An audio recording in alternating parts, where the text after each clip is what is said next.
네, 오늘은 그 에베소 6장 요약부터 계속 이어가도록 하겠습니다. 에베소 6장은 가족적 화합 가운데 행하라는 권면으로 시작합니다. 이미 5장에서는 부부에 대한 그러한 질서를 이미 따로 얘기를 해 주었고, 6장에서는 이 5장에서는 예수님과 교회의 관계를 말하면서 아내와 남편에 대한 이야기를 연결시켰습니다. 이만큼 남편과 아내의 관계는 모든 그 공동체의 기초가 된다는 사실을, 그 기초가 어느 정도의 기초냐면 교회와 예수님의 관계처럼 어마어마한 그러한 기초고, 또 거기에 바로 이 하나님의 신비가 너무나 깊다라는 그런 표현까지 하면서 그 모든 그 하나님 나라의 그 파운데이션 시작은 이 교회와 예수님의 관계로 비유되는 부부의 관계인 사실을 먼저 상당히 많은 분량으로 5장에서 다루어주고, 6장에서는 이제 바로 이 가족 공동체, 부모와 자녀의 관계를 이야기하면서 곧바로 이제 사회의 관계로 넘어가게 됩니다. 그래서 일단 6장에서는 이 부모와 자녀의 관계, 가족의 화합에 대한 권면을 시작합니다. 자녀들은 부모에게 순종하라고 명하고, 아버지는 자녀들을 노하게 하지 말고 주 안에서 훈계와 교훈으로 양육하라고 지시한다. 1세기 당시 많은 가정의 종들이 있었기에 종과 주인의 의무에 관한 명령도 주어진다. 이 내용은 또한 우리가 지금 직장 생활과 많이 맞물리면서 그 정신을 배울 수가 있습니다. 이 서신의 마지막 주요 부분은 승리 가운데 행하라는 권면으로 주님의 능력 안에서 굳건히 서라는 명령을 담고 있다. 하늘에 있는 악한 영들의 계략과 사탄의 간계를 견딜 수 있도록, 보면은 이 악한 영들, 마귀들의 그 간계라는 단어가 되게 중요해요. 즉 속이는 것이죠. 속이는 것, 간계를 우리가 이길 때만이 마귀에게 속지 않을 수 있습니다. 이 간계는 제일 크게는 하나님 말씀을 왜곡하는 것입니다. 그래서 하나님 말씀을 왜곡하는 것이 가장 이 모든 것의 멸망의 시작이라는 사실을 우리는 정확히 알고, 그것은 이 아담과 하와의 그 타락의 시작도 바로 마귀의 그 간계에 속은 것이죠. 그 간계는 하나님의 절대 진리를 왜곡한 그런 내용입니다. 이러한 간계를 속지 않고 견딜 수 있도록 그리스도인들은 하나님의 전신갑주를 입어야 한다. 그래서 이 갑주는 한 7개 정도로 되어 있는데요. 진리, 의, 복음, 믿음, 구원, 그 다음에 하나님의 말씀, 기도, 이렇게 되어 있어요. 기도는 따로 띄어서 또 이 얘기를 합니다. 다시 하면 진리, 의, 복음, 믿음, 구원, 하나님 말씀. 여기 하나님 말씀은 그 흐레이마, 그 하나님의 말씀, 흐레이마, 좌우의 날선검, 그하고 똑같은 단어인데요. 바로 우리가 말씀에 자기를 부인하고 순종할 때 나타나는 그러한 순종된 말씀을 말합니다. 그래서 이 갑옷에는 이러한 6개 플러스 이제 기도가 함께 합쳐지는 것을 보게 되는데요. 이것은 굳건히 자기만을 위한 것이 아니라 공동체에 꼭 필요한 것이죠. 그리고 또 이 모든 것들을 함께 세워야 하는 것은 바로 기도다. 바울 자신도 복음의 비밀을 알리다가 쇠사슬에 묶인 사신이 되었는데 계속 담대하게 복음을 전할 수 있도록 그들의 기도를 신청한다. 이어서 바울의 안부를 전할 두기고에 관한 간략한 설명이 이어진다. 서신은 마지막으로 형제들에게 평안을, 믿음과 함께하는 사랑을, 그리고 주 예수 그리스도를 진심으로 사랑하는 모든 이에게 은혜를 기원하는 기도로 마친다. 자, 한번 이제 여러분들이 먼저 1절부터 4절까지는 가정에 대한 바울의 권면입니다. 이미 3장까지 그 교리, 그 하나님의 자녀에 대한 특권이 무엇인지를 정확히 알려준 다음에 그러한 특권으로서 빚된 자녀의 삶을, 빚된 하나님의 자녀의 삶을, 빚된 예수 그리스도의 제자된 삶을 살아야 마땅한 우리들은 가정에서는 어떻게 해야 되는가? 일단 부부에서는 여긴 뭐 전혀 분명히 얘기했고요. 부부에서는 남편은 아내를 죽기까지 사랑하는 것이고, 아내는 그 위에, 남편 위에 바로 예수 그리스도의 머리됨이 있는 줄 알고 철저하게 순종해야 되는 것을 그것이 가장 기본이 된다는 사실을 분명히 명시해 놓고 이제 6장으로 들어갑니다. 이제 1절 남 형제님들 읽으시고 또 2절은 자매님들 읽으시면서 6장을 한번 읽어보겠습니다. 시작. 이것이 주님을 믿는 사람으로서 옳은 일입니다. 내 부모를 공경하라 라는 말씀은 약속이 받은 첫째 계명입니다. 그 약속은 계명대로 사는 사람이 복을 받고 오래 살게 된다는 것입니다. 부모들은 자녀의 가정을 건드려 하게 하지 말고 주님의 훈계와 가르침으로 잘 지키십시오. 이 부모에 대한 순종이 얼마나 중요한 복된 길인지 약속 있는 계명이기 때문에 우리는 부모에게 공경함이 하나님의 복을 받는 비결이란 사실을 정확히 알 수 있습니다. 이 복은 신령한 복, 또 이 땅에 살면서 하나님이 주신 선한 모든 좋은 것들의 복을 다 이야기합니다. 반면에 부모들은 자녀의 감정을 건드려 불공평하게 만들거나 학대하거나 그들의 마음속에 억울한 감정 같은 것들을 만들어내지 말고 주님의 훈계와 가르침으로 잘 기르십시오. 이제 사회에 대한 내용인데요. 이 내용도 벌써 대단히 많습니다. 사회에서 어떻게 살아야 되는지 4절이나 걸쳐서 5, 6, 7, 8절 그 다음에 주인들은 어떻게 해야 되는지에 대해서 설명하고 있습니다. 5절 시작.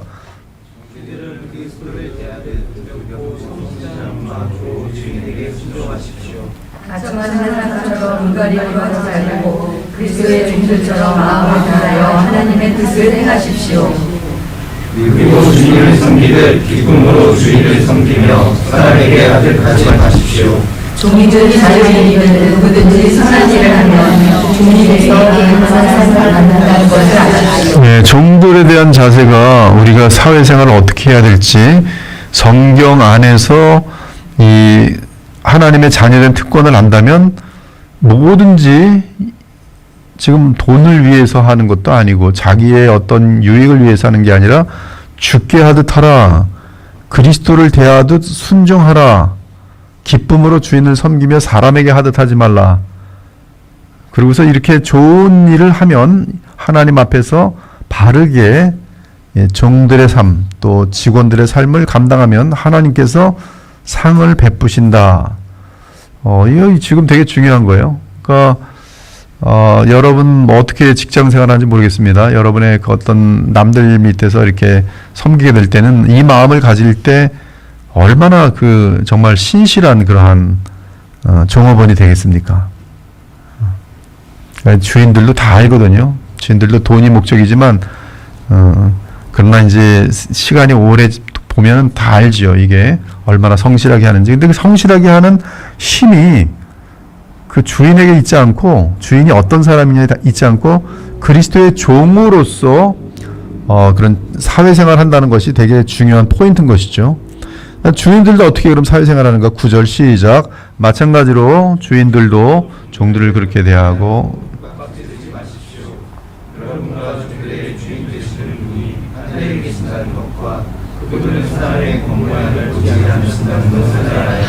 네, 지금 이 모든 내용들이 성령을 따라 행하는 것의 연장선상에 들어있어요. 그래서 부부에 대한 내용, 또 가정 자녀들과 부모들에 대한 내용, 사회생활, 이 모든 것들은 이 신앙과 떨어져 있는 것이 아니라 결국은 그 그리스도의 영, 성령을 따라 행하는 것에 여기에 지시가 담겨 있는 것이에요. 즉 이것은 하나님 나라를 누릴 것인지 못 누릴 것인지에 대한 그런 중간 포인트에 있습니다. 즉 육신을 따라 행할 것인지 성령을 따라 행할 것인지, 성령을 따라 행한다면 너희들이 하나님 나라를 누릴 수 있을 텐데 그렇게 하려면 바로 이러이러한 구체적인 내용들 예수 그리스도의 명령이니 따르라는 것이, 그러니까 주인들 사업하시는 분들도 이렇게 해야 될 줄 알고 또한 종들로서도 이렇게 해야 되고 또 제일 먼저 가정에서는 아내와 남편의 질서가 있어야 되고 또 자녀들과 부모 사이에 이 질서가 있어야 되는 것이죠.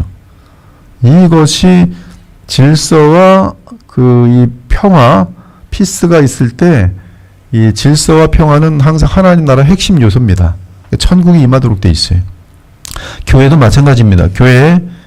교회 내에 하나님이 정하신 그 질서가 지켜지고 또 이 지도자들은, 영적 지도자들은 성경에 뭐라고 되어 있냐면, 지도자는 하나님 나라에서는 그 예수님의 말씀은 어떻게 되냐면, 지도자들은 가장 낮은 곳에서 가장 낮은 자가 돼야 돼요. 그러니까 섬기는 자로 있어야 됩니다. 섬김을 받으려 함이 아니라 섬기는 자로 있고, 교회의 모든 지체들을 위하여 내가 희생되어지는 그러한 십자가 정신을 가진 것이 지도자의 상이에요.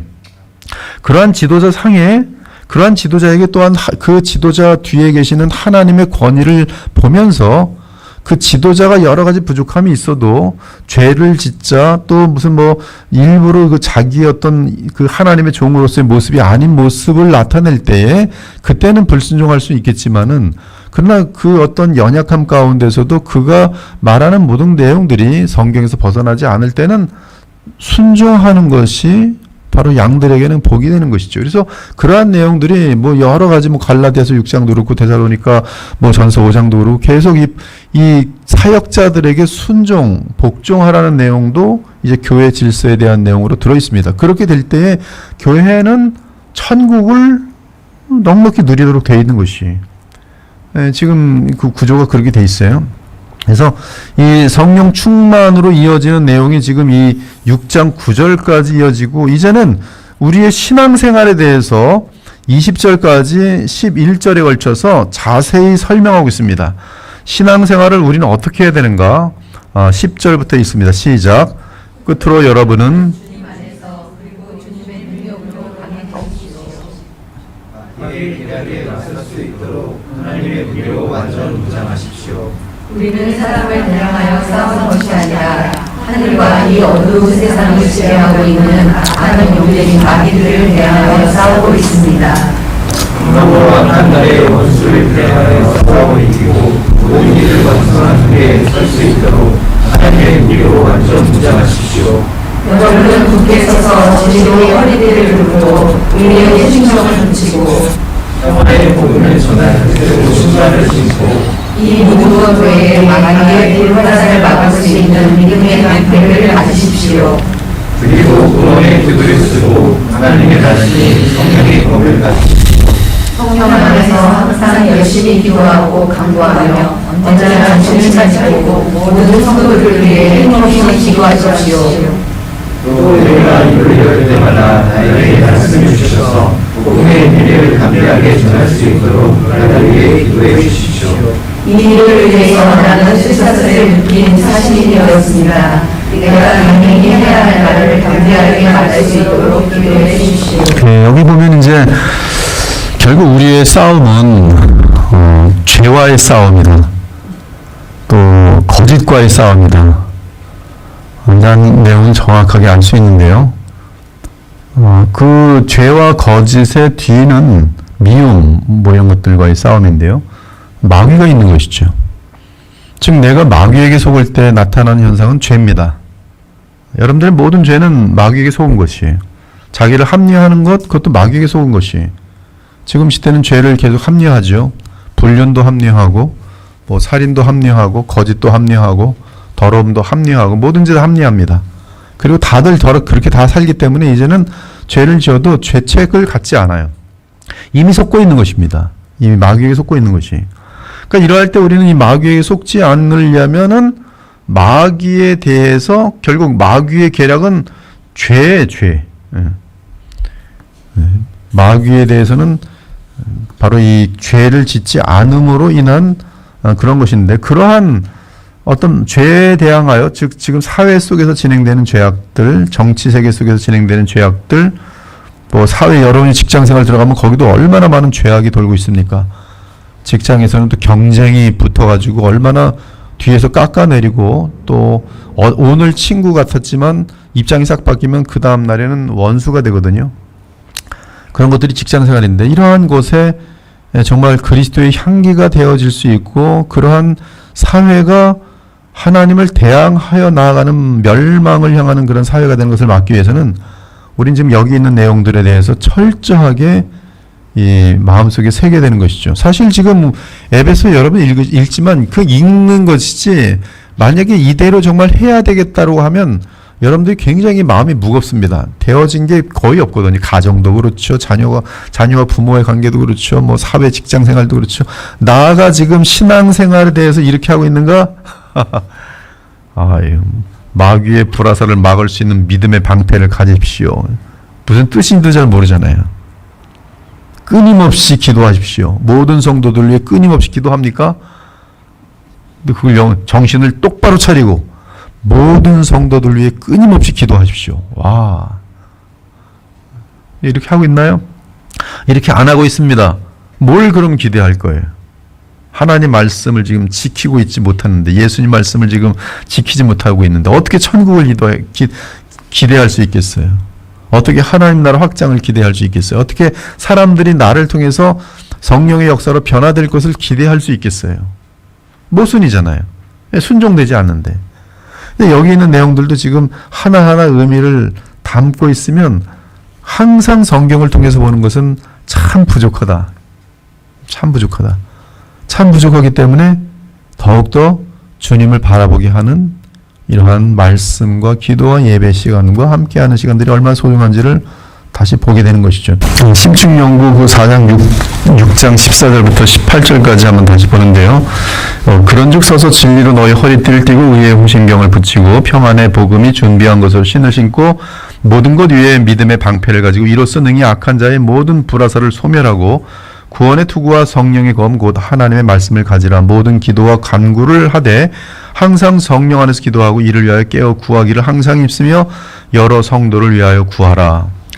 이 내용은 제가 옛날에 한번 이 내용에 대해서 깊게 다룬 적이 있는데요. 설교로 다 다루어 본 적이 있는지 모르겠어요. 하여튼 이 에베소 6장 이 모든 그 7가지의 무기들에 대해서 다 다뤄본 적이 있는데요. 7편 정도의 설교를 통해서 그 아마 8편 정도 혹시 기억나십니까? 뭐 이렇게 로마 군사 갖다 놓고 하나하나 그림 그렸던 거 혹시 본 사람이 있나요? 오래되신 분은 기억이 날 수도 있는데 굉장히 오래된 것 같은데 이호범 씨는 생각 안 나나요? 가은숙 집사님 혹시 생각 안 나나요? 나죠, 그렇죠. 로마 군인 다 이렇게 하나하나. 네. 그래서 되게 깊게 다룬 적이 있는데요. 거기에 대해서 요약해서 한번 볼게요. 먼저 바울은 진리의 허리띠에 대해 언급한다. 로마 군인의 허리띠는 현대의 역도 선수의 허리띠처럼 두껍고 튼튼했다. 군인의 나머지 갑옷은 이 허리띠에 연결되어 있었다. 그리스도인은 영적 승리를 위해 진리의 허리띠에 단단히 연결되어 있어야 한다. 바울이 정의한 진리는 하나님의 말씀 곧 그리스도의 복음이다.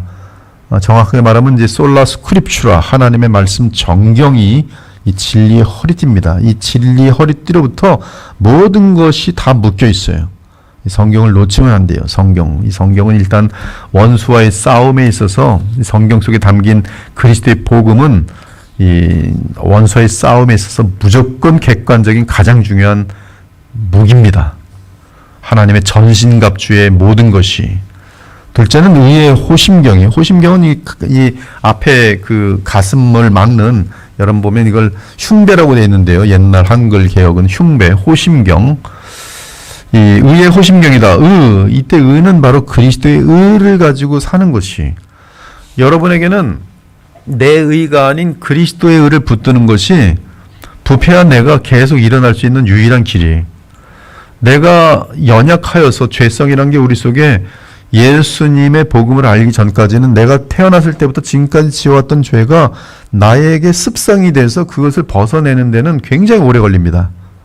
어렸을 적부터 만들어진 거예요. 환경 속에서 만들어지고 내가 거기서 적응하느라 만들어지고, 거짓말을 하는 것도 어렸을 적부터 살아남기 위해서 거짓말한 사람들은 이게 너무나 뿌리 깊게 있기 때문에 쉽게 벗겨지지가 않아요.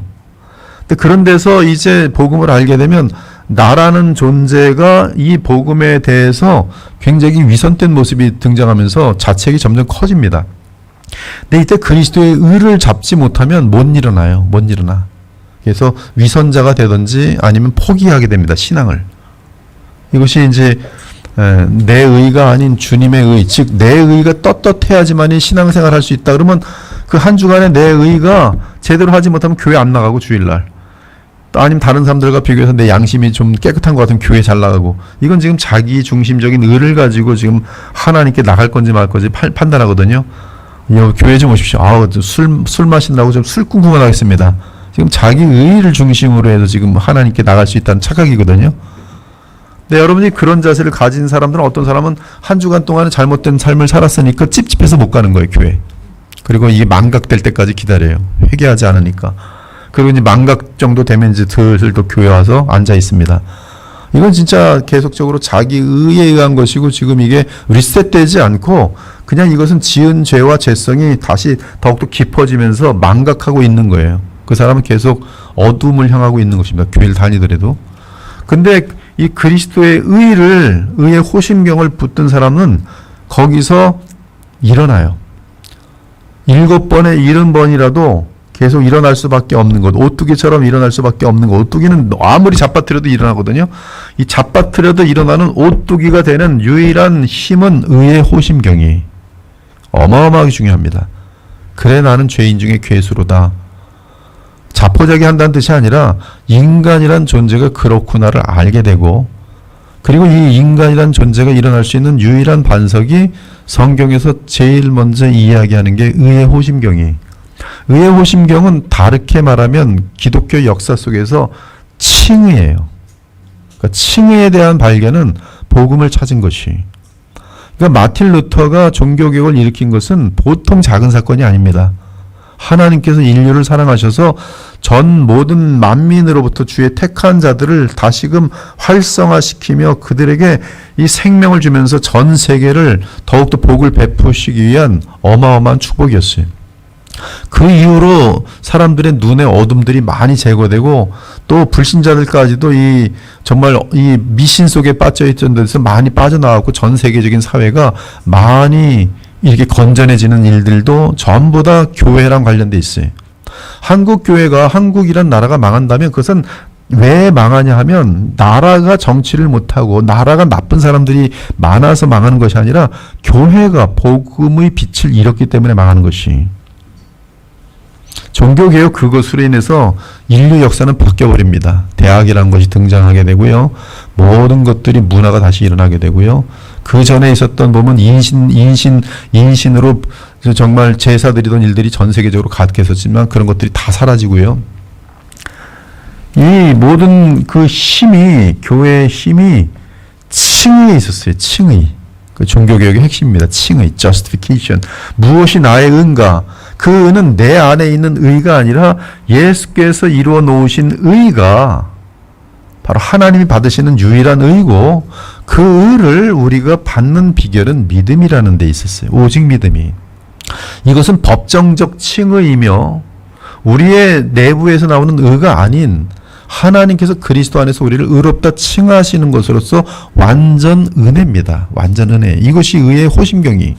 호심경은 허리띠에 연결되어 고정되어 있었고 즉 성경을 철저하게 연구하고 거기서 성령의 은혜로 성경을 본다면 성경에서 제일 먼저 찾는 것은 불가능한 내게 하나님께서 가능하게 하시는 파운데이션이 있는데 그 파운데이션이 바로 그리스도의 의.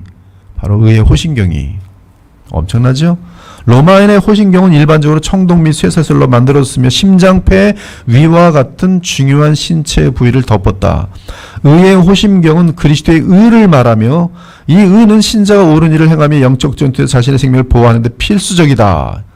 여기 보면 이 의는 신자에게 옳은 일을 행하도록 하는 바탕이 칭의는 로마서의 바울의 논리에 하면 흉악한 괴수를 의롭다 칭하는 하나님을 인간의 양심이 바르게 알고 하나님의 성령께서 그 마음 가운데 함께 하시면은 어떤 일이 발생하냐 하면은 의를 행하게 되는 결과로 이어진다고 돼 있어요.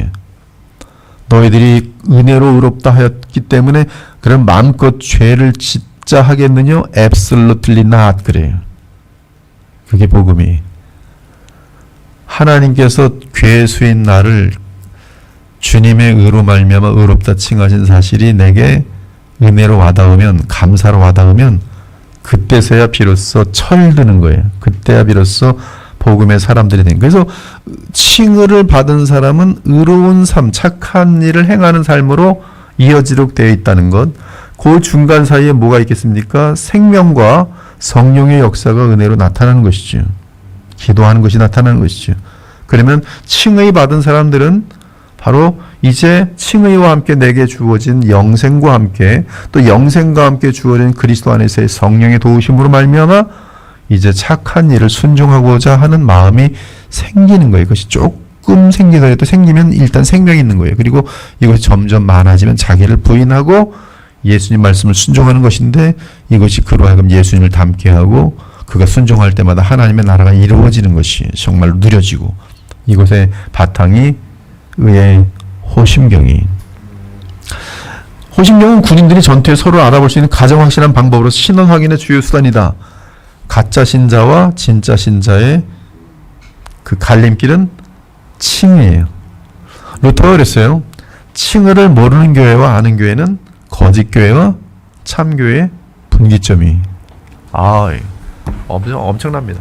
그러니까 여러분들이 칭의를 알면은 참 신자고 칭의를 모르면 거짓 신자예요. 그것을 쭉 따라가면 굉장히 얄팍한데요. 알미니안이냐?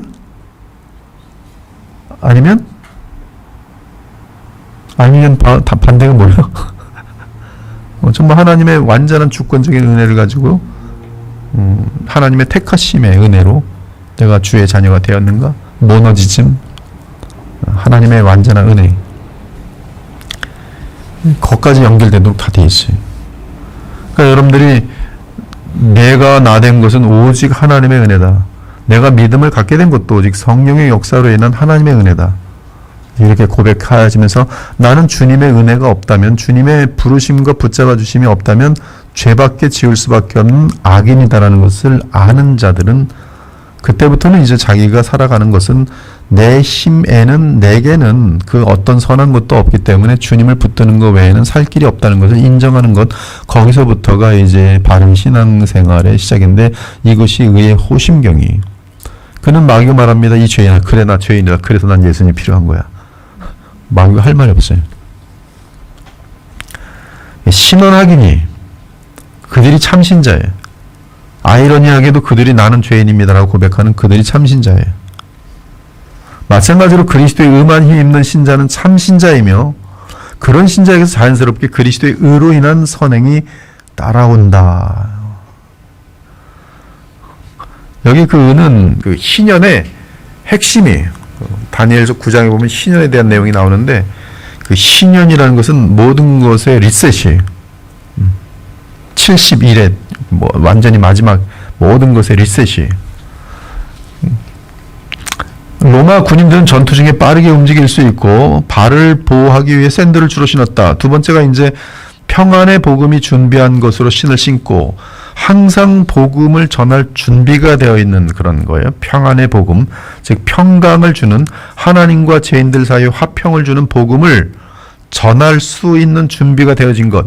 바울은 신발을 평화의 복음이 준비한 것이라 말한다. 이는 평화의 복음을 준비한 자라야 영적 전투에 뛰어들 수 있는 상태가 된다는 뜻이다.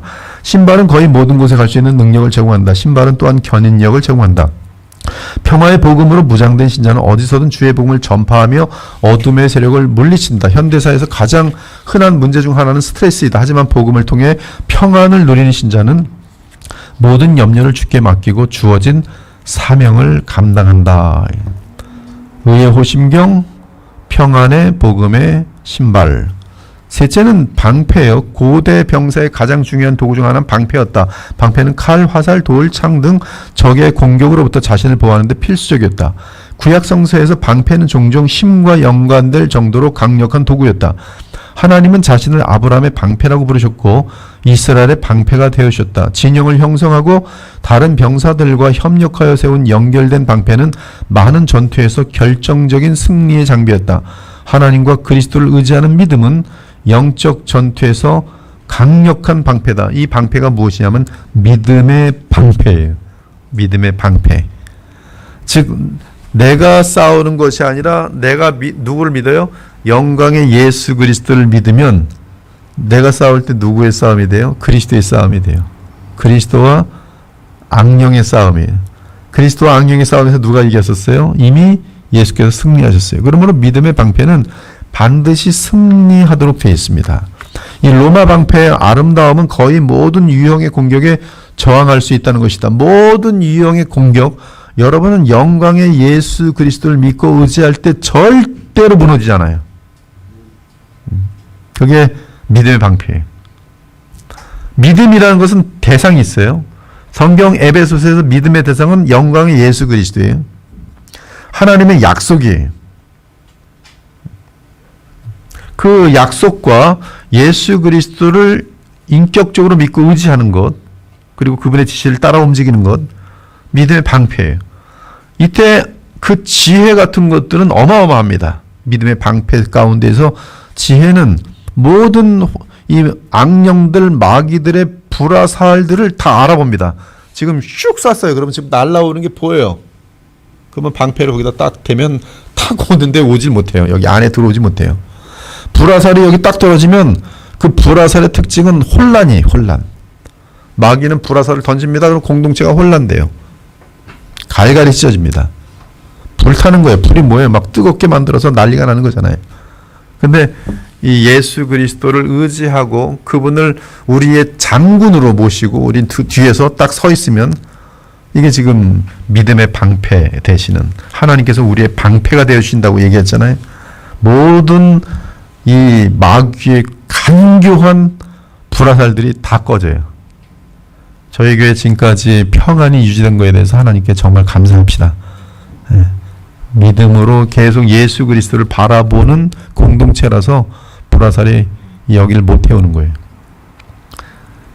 교회가 다 같이 예수님을 바라보고 있는 한, 영광의 예수 그리스도를 바라보고 있는 한, 계속 인간의 죄성으로 인한 많은 시끄러운 일들이 발생하죠. 할 수밖에 없는데 불이 타지가 않는 거예요. 불이 타지가 않아. 마귀가 가서 불을 지르고 하는데 석유를 불러갖고 했는데 안 되는 거예요. 왜? 물이 있거든. 물이. 이게 지금 믿음의 방패예요. 바울은 사탄이 할 수 있는 모든 공격을 신자를 향해 시도한다고 말한다. 사탄은 쉬지 않습니다. 쉬지 않아요. 앞으로 이제 그리스도의 보혈교회 사탄의 공격은 더 심할 겁니다. 왜? 사탄이 지금 난리가 났겠죠. 정상적인 복음이 그냥 계속 선포되는 교회니 그냥 죽을 지경이죠. 보통 별짓 다 할 겁니다. 근데 끄떡하지 않아요. 예수님을 바라보면 끄떡하지 않아요. 마귀는 불신자들의 마음을 충동하여 얼마든지 간접적으로 기독교인들을 공격할 것이에요. 이 교회를 불신자들, 악인들을 통해서 계속 공격할 것입니다. 전투에는 그다음 투구인데요. 이 투구라는 것은 이 머리와 관련됩니다. 이게 정확한 조직적 신학, 경험으로 확인된 하나님의 말씀이 체험적 지식입니다. 인격적 신뢰예요. 이 전투의 투구는 그러므로 바른 교리. 하나님 말씀을 계속적으로 여러분들이 반복적으로 이제 이게 성경 신학과 조직 신학이 같이 가야 돼요. 그러니까 성경을 연구하여 하나의 체계들이 만들어지면 이 체계가 그동안 기독교 역사 속에서 만들어온 교리 체계랑 다른가 아니면 깊어졌는가 확인해야 돼요. 다르면 안 되죠. 일단 우리가 가지고 있는 이 네 개의 신앙 고백은 최고의 신앙 고백입니다. 이 신앙 고백을 반하는 것은 잘못 가고 있는 거예요. 그러나 이것은 지금 17세기의 작품들이기 때문에 그 이후에 지금 500년 가까이가 지난 마당에 400년 이렇게 지난 마당에 아무런 발전이 없으면 그것도 문제가 있는 거예요. 그렇다면 그 발전이란 것은 뭐냐면 동일한 이 틀 속에서 깊어지는 거예요. 저는 그 성경 전체에서 그리스도를 만나는 성경을 찾는 그리스도 중심의 성경 해석 이런 것들은 지금 이 개혁주의에 서서 이 언약 신학이거든요. 개혁주의는 언약 신약이거든요. 은혜 언약과 행위 언약. 행위 언약으로 말미암아 인간은 율법 아래서 아무도 할 말이 없고 오직 은혜 언약만이 그들을 구원하는 복음이라는 사실을 얘기해 주는 것인데 이 은혜 언약과 행위 언약의 틀로 만들어진 것이 이 신앙 고백으로 돼 있어요. 언약의 관점에서 정확하죠. 구약, 신약, 옛 언약, 새 언약. 정확히 성경 그대로 이름만큼처럼 돼 있는데 이 언약이라는 바탕 속에서 이제 그리스도 중심으로 성경 전체를 보는 훈련을 만들어가고 있는 것, 이것은 제가 볼 때는 굉장히 작은 훈련이 아니에요. 근데 이것이 최근에 나온 겁니다. 최근에서.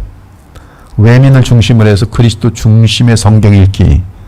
그래서 지저스 리딩 프로젝트라고 하는데 저도 이제 거기서 이제 그걸 같은 동감하는 마음이기 때문에 했는데 이게 지금 그 불이 붙질 않아요. 불이 붙질 않아요. 우리 교회가 그 불을 붙여야 될지도 모르겠어요. 왜냐하면 성경에서 그리스도 만나지 못하면 아무것도 아니에요. 뭐 봐서 뭐 할 거 율법이지 결국. 이렇게 해라 저렇게 해라 이렇게 해라. 그럼 왜 율법을 지키나? 하나님 복 주신다. 복은 결국 이 세상 속에서의 세속적 복 외에는 아닌 거거든요. 영생과 관련된 하나님 나라를 누리게 함, 하나님 나라에 대한 그 주제 속에서 성경 전체가 말하는 가장 큰 주제가 하나님 나라인데 그 하나님 나라에 대한 내용들에 대해서 접목되지가 않는다고요. 그러나 이 그리스도 중심으로 보는 것은 지금 창세부터 계시록까지 어떻게 그것이 실현되어지면서 예수 그리스도를 중심으로 이 모든 것들이 완성되어지고 또 이미 완성됐으면 앞으로 더 절정에 이를 것인지에 대한 그런 내용들을 다뤄주면서 이것이 성경 전체에 대한 그런 바른, 그러면서 그 왜 그리스도 중심으로 그럼 공부해야 되는가? 거기에 바로 복음의 능력을 우리가 누릴 수가 있는 것으로 확인되거든요. 복음의 능력을 누리면 어떻게 되는가? 자기는 예수님을 닮아가는 것이고 예수님을 닮아가면 어떻게 되는 것인가? 형제들을 사랑하고 또 마귀의 세력들을 물리치고 건강한 교회를 세우는 데 있어서 쓰임받게 되고 하나님 나라 갔을 때 넌 참 아름다운 교회를 내 몸을 세웠구나. 영원한 칭찬을 받게 되는 것이고요. 이 투구입니다. 이 투구. 군인들은 머리에 한 번만 맞아도 전투에서 재앙을 초래할 수 있다. 머리를 보여요. 머리. 그래서 배우셔야 돼요. 머리를 쓰셔야 돼. 교회는 교자가 가르칠 교회예요. 배워야 돼요. 엉터리한테 배우면 안 돼요. 내가 배우는 것이 기독교 정통 속에 있는지를 확인하면서 배우셔야 돼요. 성경으로 직접 또 확인해야 돼요. 우리가 그리스도 안에서 보장된 하나님의 사랑을 붙든다면 결국 투구는 끝에 가서 하나님 사랑을 확신하게 됩니다. 그리스도 안에서 나타난 하나님 사랑. 그 사랑은 완전하고 영원하기에 그 누구도 그 사랑에서 우리를 끌을 수 없다는 사실을 알면서 언제 어디서든지 승리할 수밖에 없도록 돼 있어요. 마지막으로는 이제 공격용 무기인데요. 성령의 검이에요. 이때 이미 말씀드린 것처럼 여기 하나님의 말씀은 프레이마로 돼 있어요. 즉 성령께서 기록된 말씀에 함께 하시면서 나의 행동으로 순종으로 나타나는 말씀이 이 에훗과 관련된 그 사사기의 에훗과 관련된 좌우의 날성검인데요. 또 히브리서 4장에 나오는 좌우의 날성검, 계시록에 나오는 예수님의 입에서 나오는 좌우의 날성검, 그 정확한 검이 마카리아라는 그 단어 속에서의 이 성령의 검입니다. 이것은 하나님 말씀을 순종할 때, 불가능해 보이는 가운데에서 순종할 때 마귀는 물러나요. 그 가장 큰 순종 중에 하나가 뭔지 아십니까? 원수를 위해 기도하는 거예요. 이건 우리에게 와닿지 않는 거예요. 선으로 악을 갚는 거예요. 로마서 12장 마지막에 요청이면 선으로 악을 이기라. 그것이 원수의 머리 위에 숯불을 쌓아놓는 것이다.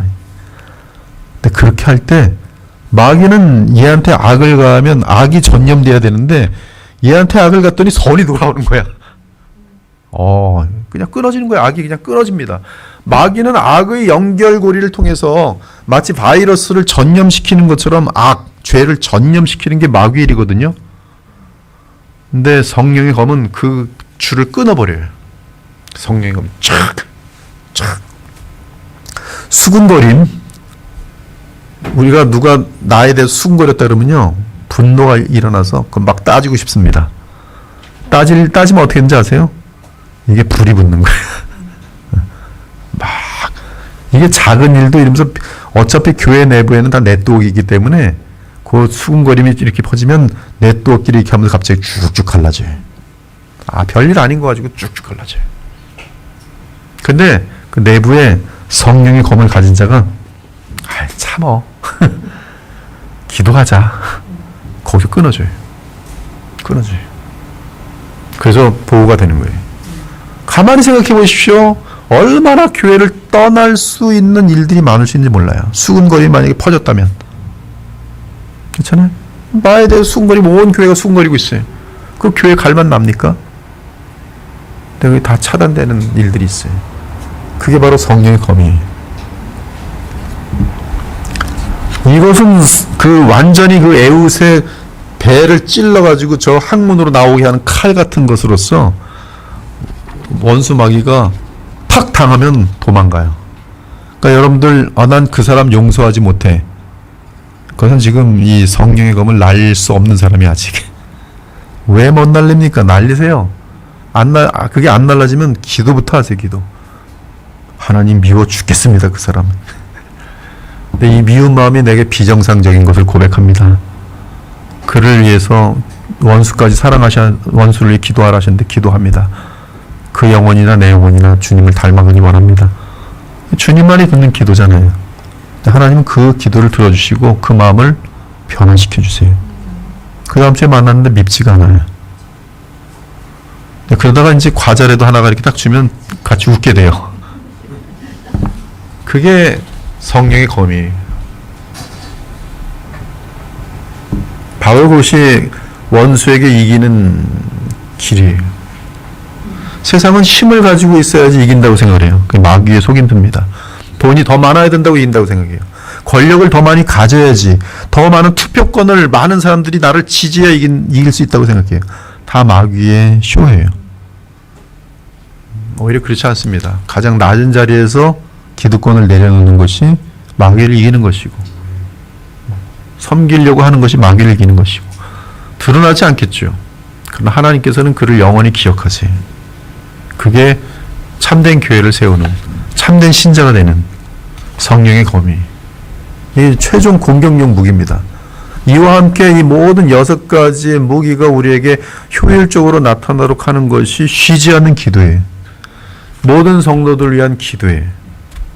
저는 이제 주일날마다 모든 성도들 위해 기도해요. 아침 한 일찍 저는 한 5시 반 똑같이 오거든요. 교회 도착은 모든 일주일 내내 다 똑같이 7일 정확히 다 그냥 5시 반에 교회 도착합니다. 그러면 주일날 같은 경우는 11시까지, 10시까지. 그 5시 반부터 뭐 하겠어요? 계속 여기 있으면서 계속 또 성도들 위해 기도하고, 또 예배 시작하기 1시간 전에 올라가서 또 계속 기도해요. 매일 했으면 좋겠는데 연구할 게 너무 많아가지고 매일은 안 되더라고요.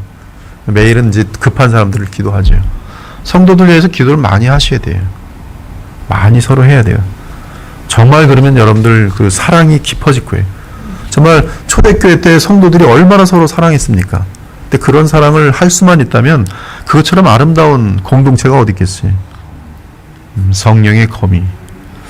하나님의 갑옷을 설명하는 바울은 영적 전투의 또 다른 중요한 부분인 기도를 덧붙인다.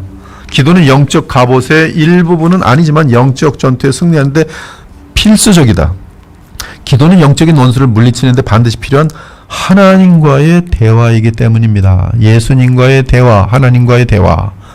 기도를 통해 신자는 하나님의 지혜와 능력을 받는다. 우린 기도는 늘 깨어 있어야 한다. 기도는 우리가 모든 상황에서, 그리고 사람들을 통한 마귀의 공격에 대해 끊임없이 사용해야 하는 도구이다. 이때 신자들은 성령 안에서 기도해야 한다.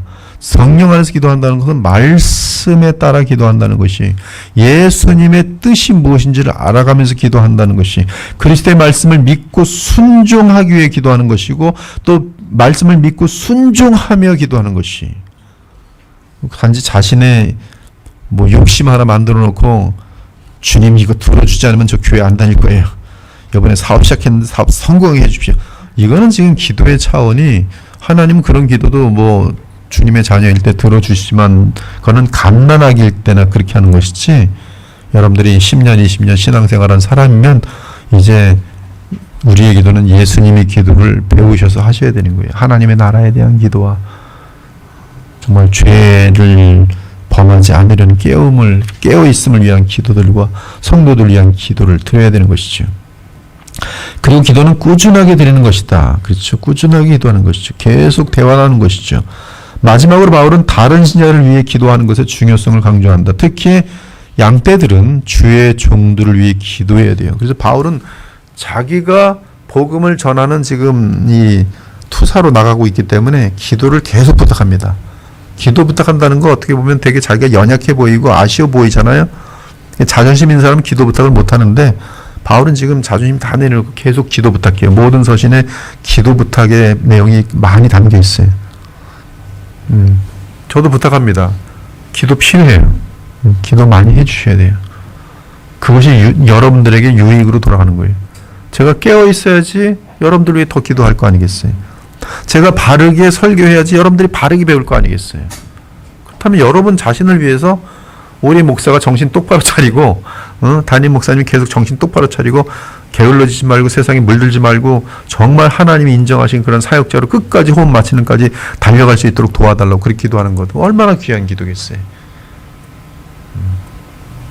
영적으로 기도해달라는 것이지 뭐 우리 목사님 돈 많이 벌게 해주시고 늙지 않게 해주시고 뭐 그런 기도하지 말라, 그런 기도하라는 뜻이 아니에요.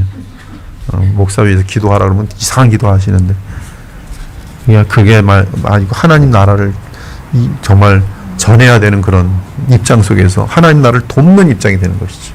복음의 활성화를 돕는 그런 입장이 되는 것이죠. 또한 불신자들을 위해서 우리는 계속 기도해야 될 것이. 이제 빌립보서로 넘어가는데요. 빌립보서는 또 이제 에베소서는 이 위치가 아시아거든요. 아시아? 에베소서가 여기 있어요. 여기 지금 이제 예루살렘이 여기 있고 가이사라, 도로, 시리아의 안디옥 도시가 여기 있고요. 그래서 여기 이제 교회가 시작됐죠. 여기 7 교회가 여기 다 있고 여기 에베소가 여기 지금 소아시아, 동아시, 소아시아에 이 에베소가 있죠. 아시아에 에베소가 있어요. 라오디게에 있고 필라델피아에 있고 이제 조금 이따 나오는데 이제 빌립보서에서 나오는데 히아라볼리 같은 데가 있고요. 여기 드로아가 되게 중요하죠. 그리고 여기가 컨스탄티노플이라고 이제 여기 정도 있고요. 드로아가 이제 일로 마게도냐로 넘어가는 기점이 여기에 드로아. 여기 마게도냐.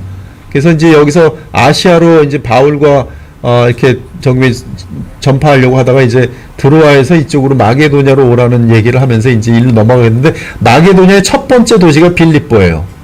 지금 우리는 에베소서하고 빌립보서를 지금 다루는데 요 거리가 한 1500km 정도 돼요. 1500km 정도. 그리고 여기 이제 이탈리아의 로마가 있고 여기 이제 빌립보에서 데살로니가 그 밑으로 가면 이제 에덴 그 밑에 보면 이제 고린도, 갱그리아 이렇게 다 연결되는데요. 여기 섬은 이제 구브로 섬, 그레데 섬, 여기 그레데 이제 게으르고 악한 사람들이 많이 있었어요. 근데 빌립보서가 이제 여기라는 것이죠. 넘어가서 첫 번째 이제 하나님 말씀이 이제 넘어가는 되게 중요한 큰 도시예요. 빌립보. 우린 지금 에베소를 다뤘어요. 빌립보.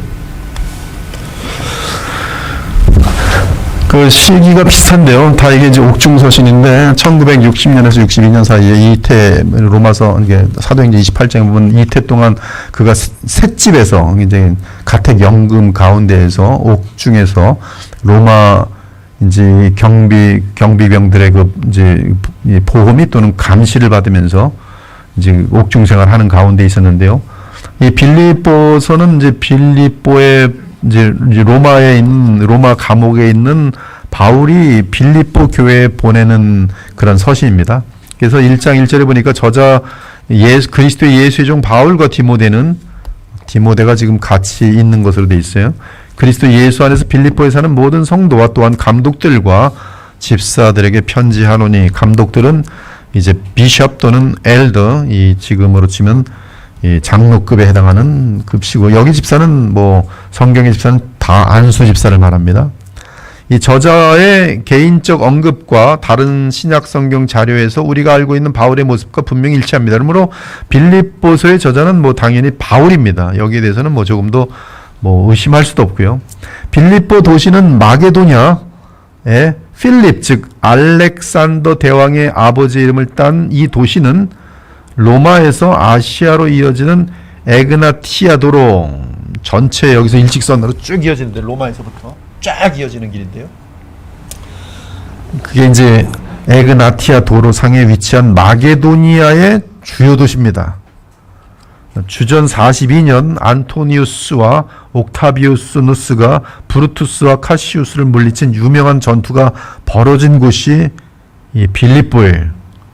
주전 30년 옥타비아누스는 이 도시를 로마 식민지로 삼아 퇴역 군인들이 거주하며 로마 시민권의 모든 특권을 누릴 수 있게 됐어요.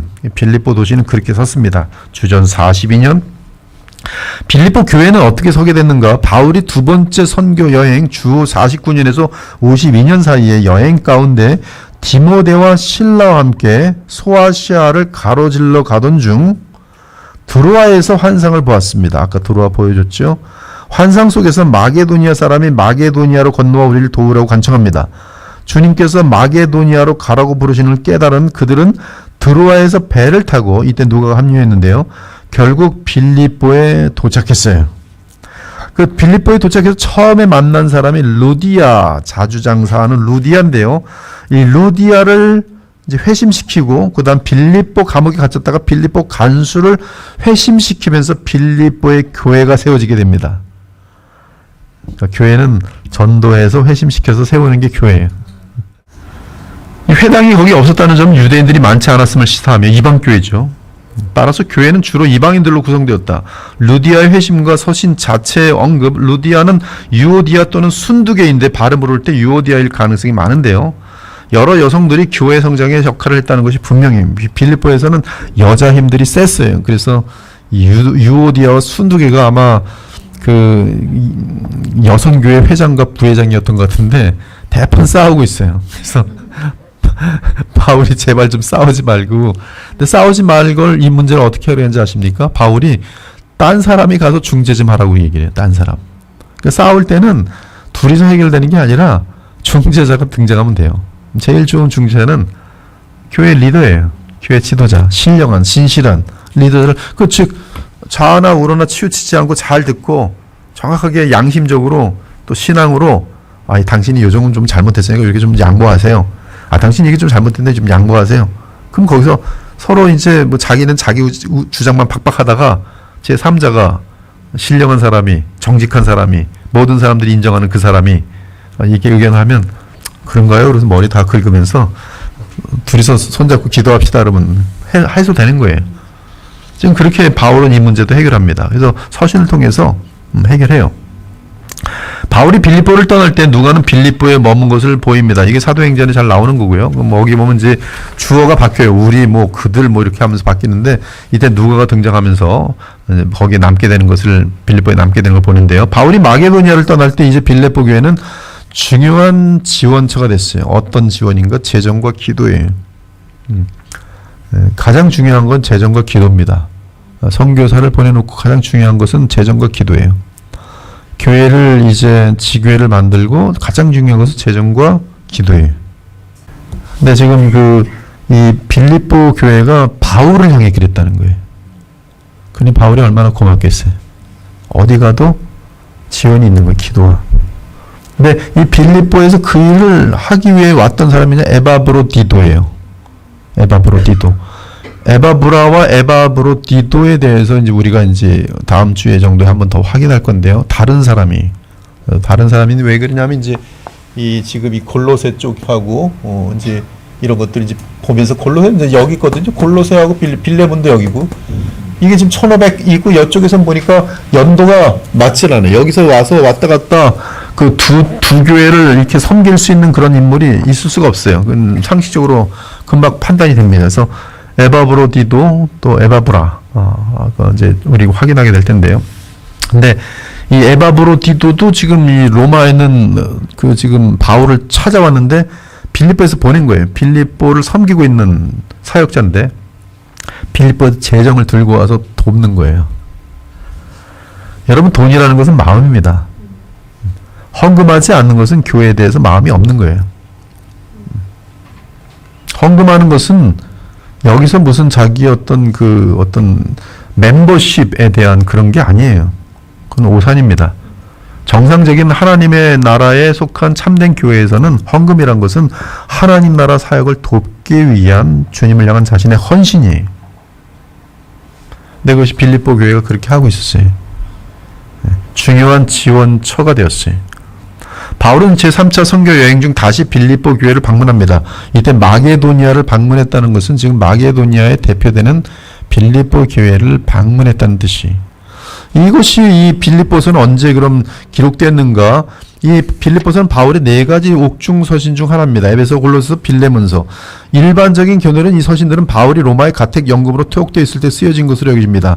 만약 그러하다면 바울은 서기 61년경 로마에서 빌립보서를 썼을 것이에요. 60년, 61년 2년에 바로 에베소서, 빌립보서 이런 것들을 쓴 것이죠. 그래서 처음에 나눠졌던 그 시간표를 보면은 잘 나와 있어요. 60년 에베소, 골로새, 빌레몬서, 61년에 빌립보서, 그다음 62년 로마에서 풀려나고요.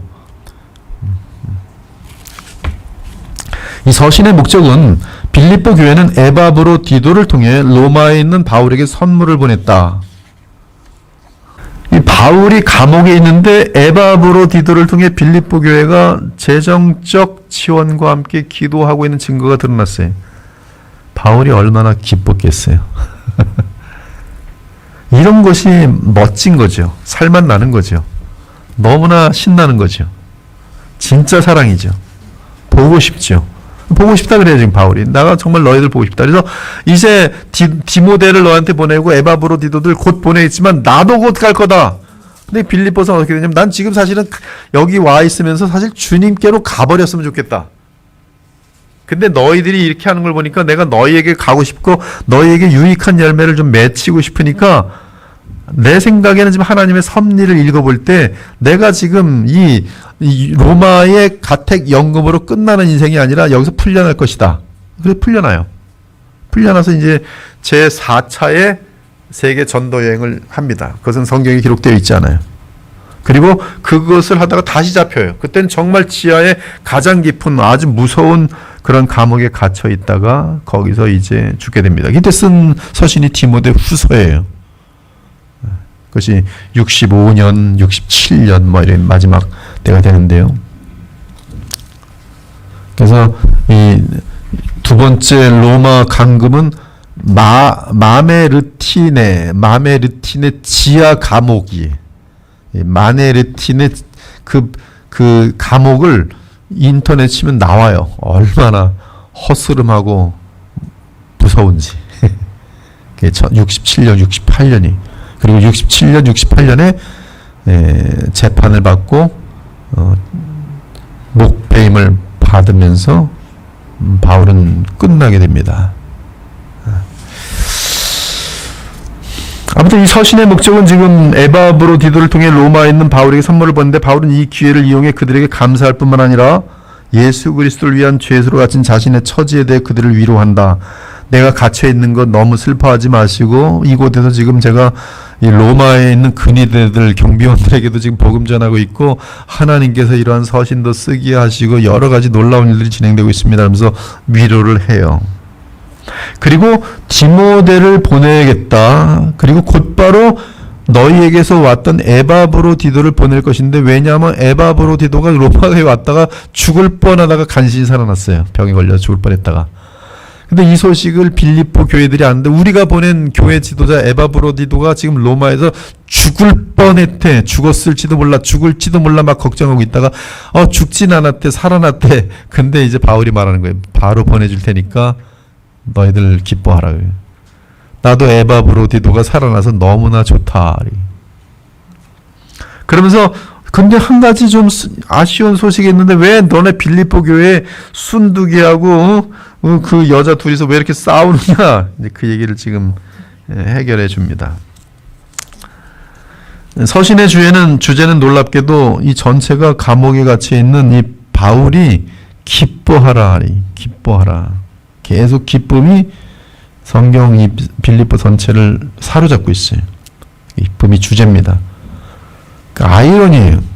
가장 역경 속에 있는 바울이 밖에서 자유한 사람들에게 기뻐하라. 카라라고 돼 있어. 카라. 그래서 카이로, 이집트의 수도 카이로. 기쁨. 근데 기뻐하라는 그 말이 얼마나 많냐면 기쁨이라는 단어가 5번 나오고요. 기뻐하라는 동사는 11번 나와요. 4장밖에 안 되는 빌립보서에 그러면 14 플러스 11번 플러스 5이면 몇 번이에요? 16번이 나와요. 16번. 그러니까 기쁨이라는 단어가 엄청나게 반복되죠. 우리가 암송하고 있는 빌립보 4장에 보면 주 안에서 기뻐하라 내가 다시 말하노니 기뻐하라. 주 안에서 항상 기뻐하라 내가 다시 말하노니 기뻐하라. 주 안에서 항상 기뻐하라 내가 다시 말하노니 기뻐하라. 빌립보서 9절을 간단하게 봅니다. 서신, 서론 있고 인사와 감사기도, 로마 감옥 가택 연금에서의 바울의 상황, 바울의 투옥과 바울을 반대하는 자들이 있어요. 야, 아주 우리의 경쟁자 바울이 감옥에 갇혀야 된다. 야, 이제 빨리 선수권 잡아, 빨리 전도해. 이런 사람들이 있었어요. 투옥이 오히려 그렇지만 바울에게는 지금 이 로마 황실과 로마 병사들에게 전도할 기회를 삼아요. 하하. 에드워드 클라우디가 지금 여기를 본문을 가지고 설교를 하는데, 이 병사들이 하루 종일 뭐 8시간씩이나 16시간으로 교대를 하는데 옆에 있어야 된다는 거예요. 그리 바울이 8시간 같이 있으면서 계속 복음을 전했을 텐데 계속 그랬더니 2년 내내 근위대 오기만 하면 예수 믿기 바랍니다. 예수께서는 메시아 하나님의 아들로서 당신은 우리. 그리들은 그냥 말도 못하고 계속 듣는 거예요. 근데 그들이 황실 병사들이거든요. 얘들이 변화돼요. 그래서 빌립보서 끝에 뭐가 나오는지 아세요? 가이사의 가족이 너희들에게 안부를 전하니라. 가이사가 뭐예요? 시저예요. 로마 황실에서 내가 여기 있는 동안 2년 동안 있는 동안에 변화시킨 사람들이 병사들이 있고, 이 사람들이 지금 가족을 형성하고 있어요. 너무 재밌지 않습니까?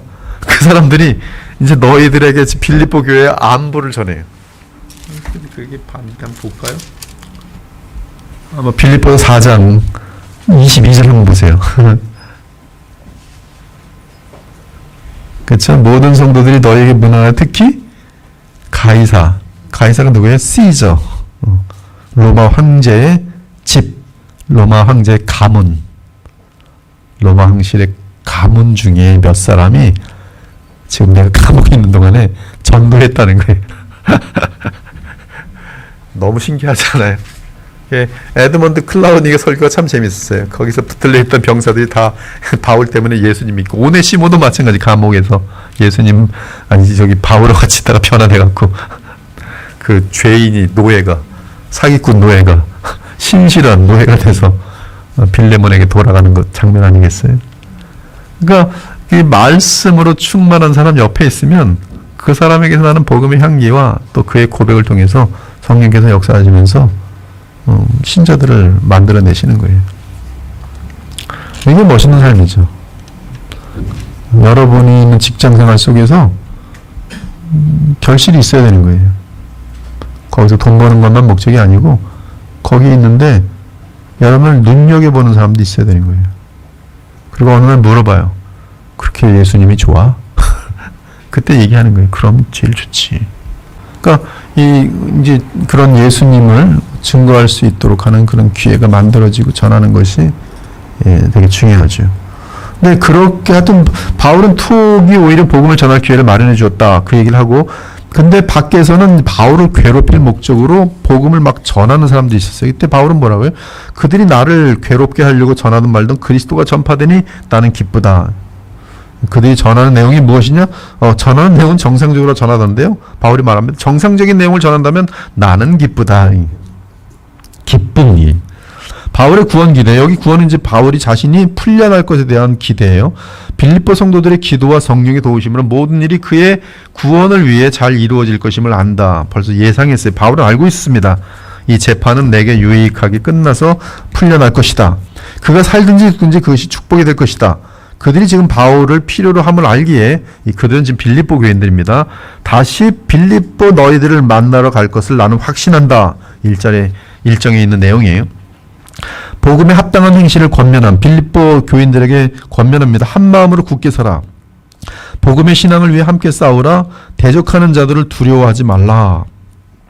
앞으로 여러분들 대적하는 자들이 많이 등장할 것입니다. 사회가 그렇고 세상이 그럴 것이에요. 그러나 두려워하지 마십시오. 감옥에 가면 감옥에 가는 거고, 또 여러 가지 악착같이 빼앗아 가면 빼앗아 가는 거고, 죽어봐야 주님 품으로 가는 것이니까 두려워하지 마십시오. 그리스도의 본을 따라 한 마음을 가지라. 한 마음을 갖는 것 참 중요합니다. 바울은 누차 강조해요.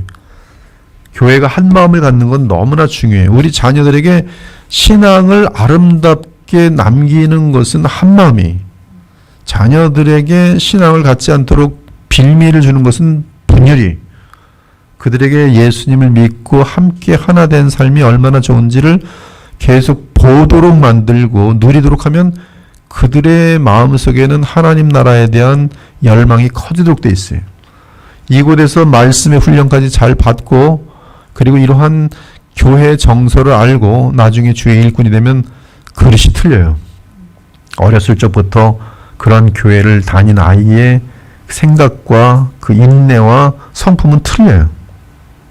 많은 우리 자녀들 중에 일꾼들이 나올 겁니다. 벌써 나오기 시작하지만 더 귀한 아이들이 나올 거예요. 한 마음을 가져야 돼.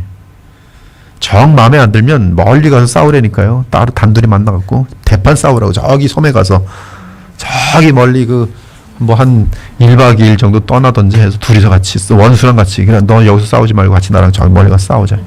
설악산을 같이 한번 갔다 오든지. 애들 앞에서 싸우지 마세요. 사람들 앞에서 싸우지 마세요. 저도 저희 한 사람하고 왜 싸울 일이 없겠습니까? 근데 애들 앞에서 싸운 적이 없어요.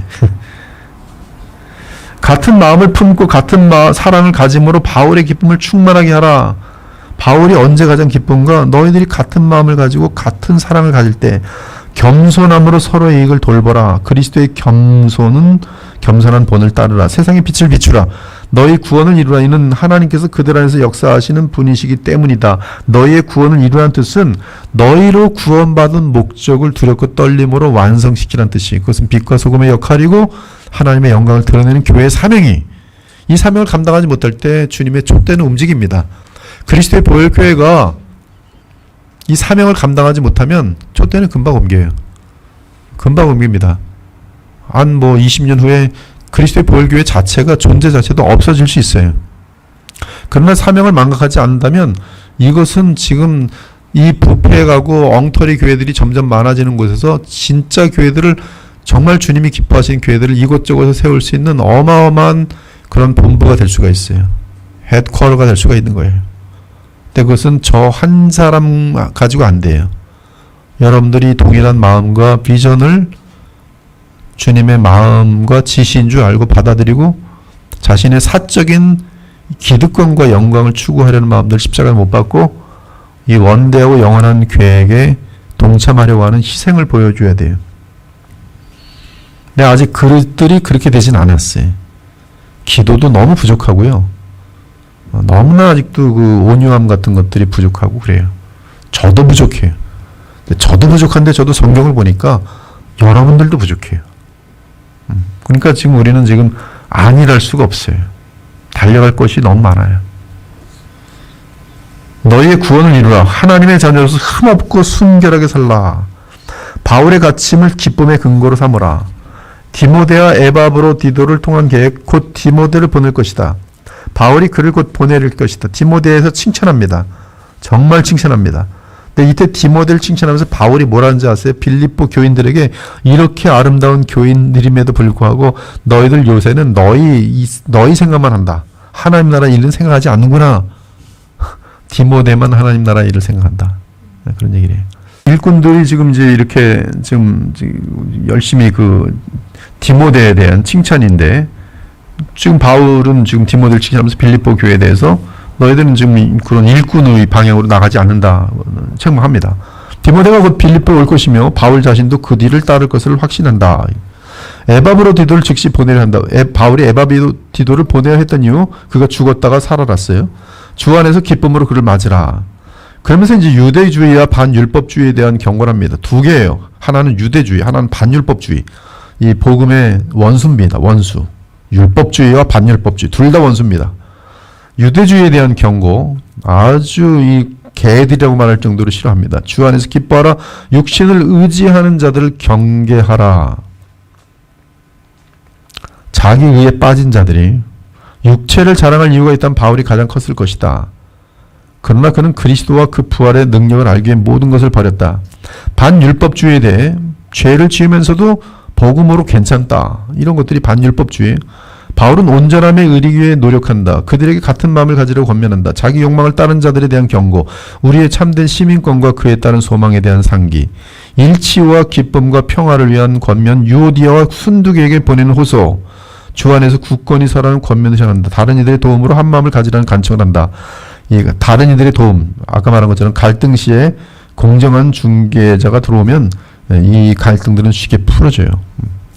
기쁨과 평화에 관한 권면 항상 주 안에서 기뻐하며 모든 사람에 관용하라. 기도로 말미암아 하나님의 평강이 너희 마음을 지키게 하라.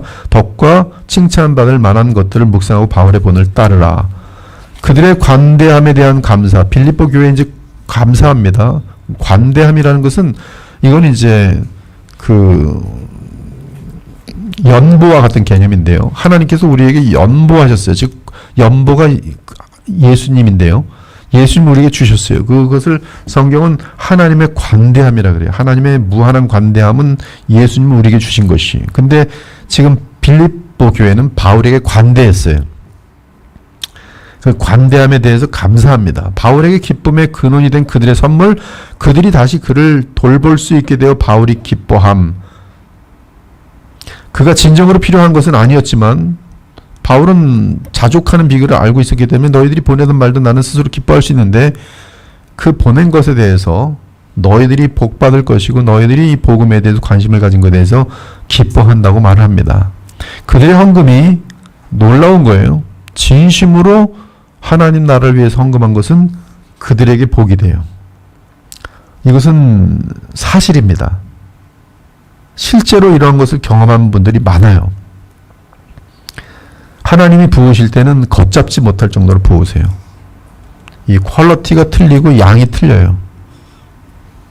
그래서 그런 분들이 겸손하기만 하다면 하나님의 나라 일을 크게 하세요. 근데 참 이 복을 또 받으면 겸손을 유지하기가 또 쉽지가 않아요.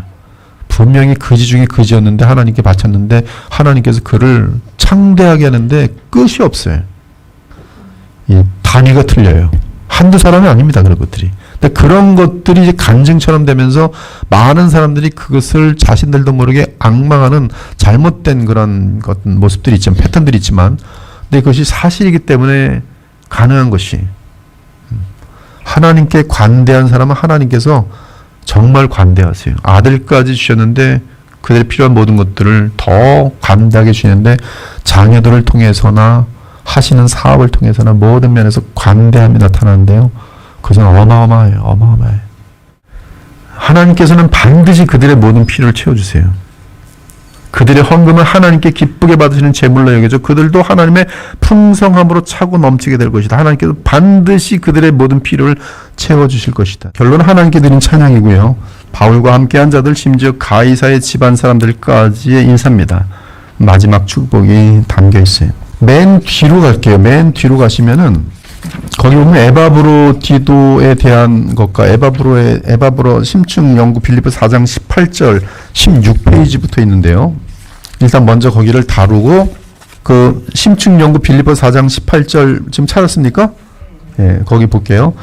내게는 모든 것이 있고 또 풍부한지라 에바브로디도 편에 너희가 준 것을 받음으로 내가 풍족하니 이는 받으실 만한 향기로운 제물이요 하나님을 기쁘시게 한 것이라. 여기서 그 에바브로디도는 누구인가? 골로새서와 빌레몬서에 나오는 에바브라와 어떤 관계일까? 동일 인물인가? 다른 인물인가? 에바브로디도는 원어로 에파프로디토스라고 되어 있고요. 권위 있는 성경, 영어 성경 모두가 디토스 이렇게라고 번역되어 있어요. 에바브로디도에 대한 성경 기록은 아래와 같다. 그것이 전부입니다. 잃어보건대 지금 빌립보서 2장과 4장을 봤는데요. 에바브로디도는 빌립보 교회 사역자였어요. 마게도니아의 빌립보 교회는 에바브로디도를 통해 로마에서 가택 연금으로 갇혀있는 바울의 필요를 공급했습니다. 그러므로 바울과 빌립보 교회의 가교 역할을 한 사람은 에바브로디도였어요. 에바브로디도는 바울의 편지를 받아서 빌립보 교회로 가져왔는데 그것이 빌립보서입니다. 한편 에바브라는 골로새서와 빌레몬서에 나옵니다. 에바브라는 원어로 에파프라스이고 영어로는 에파프라스예요. 헬라어는 에파프라스는 헬라어 에파프로디토스의 단축형일 수 있어요. 헬라어로 볼 때. 헬라어에 정확히 나옵니다. 에파프로디토스의 단축어는 에파프라스다. 그래서 사람들은 이 지금 단축형이라는 것 때문에 에바브라와 에바브로디도가 동일인이라는 생각을 하기가 쉽습니다. 왜? 그 이름은 그냥 같은 이름이고 단축형이기 때문에 실제로 헬라어에서 따라서 에바브라가 에바브로디도와 같은 사람인지 아닌지는 이름만으로 단정할 수 없어요. 그러나 이렇게 되겠죠. 성경에서 에바브라를 찾으면 골로새서하고 빌레몬서에 나옵니다. 그래서 에바브로하고 이제 에바브로디토스가 어떻게 다른지는 다음 주에 계속 진행하도록 할게요. 우리 기도하고 마치겠습니다. 하나님 감사합니다. 저도 오늘 또 에베소서를 마치고 이제 빌립보서로 들어와서 주님 계속적으로 바울이 로마 감옥에 갇혀 있으면서 쓴 글들과 그 상황들을 보면서 복음이 어떻게 역사를 하고 어떤 일들이 있는지를 저희들이 보게 되니 정말 감사합니다. 이러한 일들을 통해서 하나님의 마음을 알게 하시고 하나님의 주권과 역사하심을 정확히 보면서 저희들이 단 한 번 사는 우리의 인생을 주님 앞에 온전히 드림으로 말미암아 하나님 앞에 영원히 보람된 그러한 교회와 각 지체들로 복을 받는 그런 저희들 될 수 있도록 인도하여 주시옵소서. 오늘도 돌아가는 발걸음에 기쁨과 감사가 넘치길 원하며 살아계신 우리 주 예수 그리스도의 이름으로 기도 올렸나이다. 아멘.